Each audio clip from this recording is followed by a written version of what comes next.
When it comes to building funnels and automations, you have to look at it as a whole.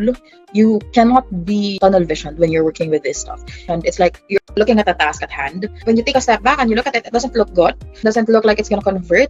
Do you just stand there and say nothing, or do you recommend? In my case, I always recommend. My name is Jana, and I've been building funnels and automations for 4 years now. Most of the industries that I've worked with really are coaches. 15% would be real estate, and then the other 15% will be a mix of different niches in the industry. I started as a general virtual assistant, and I wasn't really planning on specializing in funnels and automation. My first client, who trusted me to be their GVA, they do a lot of GoHighLevel stuff, and so that's how I started learning GoHighLevel. My first task within GoHighLevel was to edit an automation and to edit a funnel. And so here we are now 4 years later. What I enjoy most about building funnels and automations is it actually helps my clients with their day-to-day activities, and it automates simple stuff like follow-up.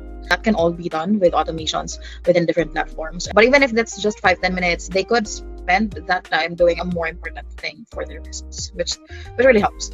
Basically, I lead in building campaigns. Right now, it's the Black Friday and Cyber Monday season. I'm one of the lead in building a funnel for that campaign. As for automation, when you build a funnel, of course, it's not just the funnel itself that you need to build. You have to build the automation that runs in the back end. The two comes hand in hand. So I'll be given a design and I have to bring it to life within GoHighLevel. Basically, these funnels and automations that I build, it helps with conversions really and with lead generation. So the more eye-catching your funnel is, the more chances that you are going to get opt-ins. So opt-in is basically you asking for their name and the contact information, sending them emails, text messages here and there, having to maintain your presence in your client's inbox.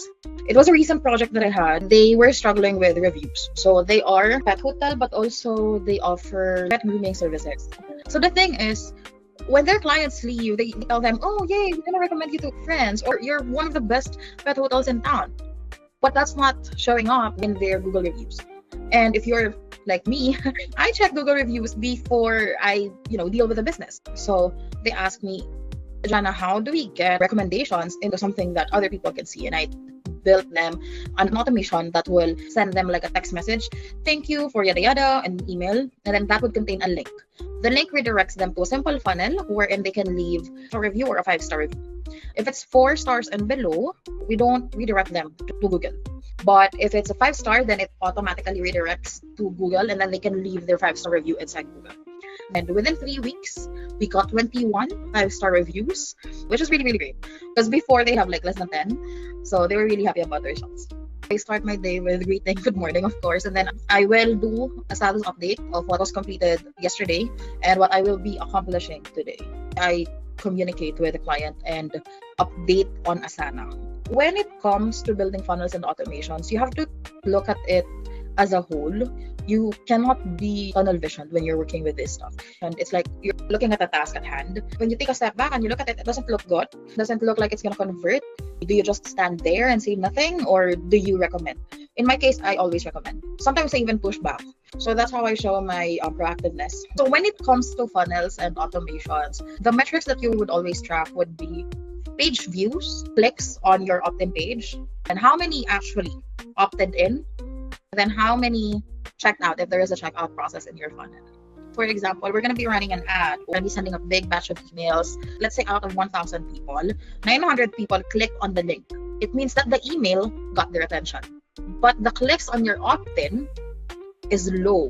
Then that means your funnel is not converting. So your numbers should all align. If it's not, then you have to do some changes to your funnel. When I get presented by a funnel that I need to build, the first thing that I would have to do is ask them the purpose of the funnel. So once you have that all settled, I build a sitemap. Basically, it's like a skeleton of the funnel. I build that, show it to the client. If it's approved, then yay. For automations, it's the same thing. For example, for this campaign, what would be the goal of the funnel, right? In that case, what type of automation do you need to build? Training a new VA would be difficult, especially a platform like GoHighLevel. It's very, very robust. It has a lot of features. I make sure that I QA everything, my funnels and automations, before I present to the client or before the launch. That way you avoid mistakes. My QA would go usually like this. After everything is built, I do it from the front end, meaning to say I do it as if I am the customer. When you hire a VA Masters VA or funnel automation VA, they already did the pre-screening for you. They actually have the skills that you need for your business. It is very important to have, someone that you trust, especially when you're fast-paced and you have too much or too many things going on.